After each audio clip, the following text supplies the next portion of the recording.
अस्सलाम वालेकुम।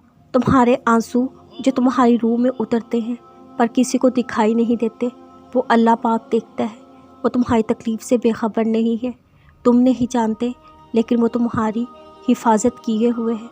हर तूफ़ान बर्बादी लेकर नहीं आता।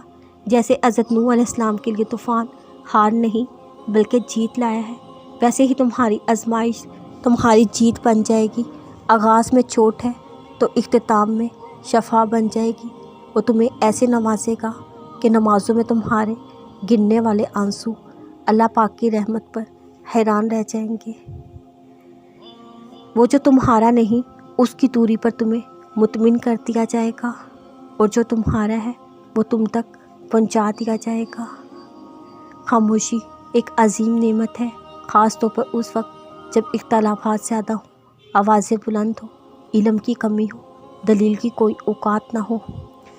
रसूलुल्लाह सल्लल्लाहु अलैहि वसल्लम ने फरमाया, अल्लाह ताला फरमाता है, मेरे इस मोमिन बंदे का जिसकी मैं कोई चीज़ अजीज़ दुनिया से उठा लूँ, वो उस पर सवाब की नीयत से सब्र कर ले तो उसका बदला मेरे यहाँ जन्नत के सिवा और कुछ नहीं। गिरते हुओं को थाम लेता है अल्लाह, बिखरे हुओं को संभाल लेता है अल्लाह, बीमारों को शफा देता है अल्लाह, ऐबों की पर्दा पोशी करने वाला है। ठोकर भी उन्हीं को लगती है जिनको रब ने थामना होता है।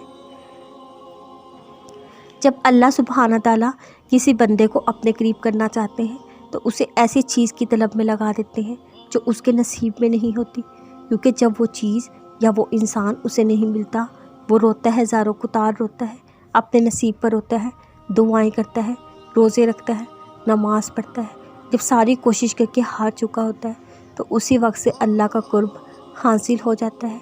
अल्लाह ने दिखा दिया होता है कि उसके सिवा और कोई नहीं। अल्लाह ने सारे रिश्ते की हकीकत अया कर दी होती है, जिससे हमें मोहब्बत होती है। अब उस चीज़ की तलब भी बाकी नहीं रहती, दिल ज़िद नहीं करता, दिमाग को सुकून मिल चुका होता है। अब उसे अल्लाह की रज़ा में राज़ी करने की फ़िक्र लगी रहती है। बहुत खुश नसीब है वो शख्स जिसे अल्लाह की मोहब्बत हासिल हो जाए। तहज्जुद का बुलावा फ़र्ज से नहीं अर्ज से आता है।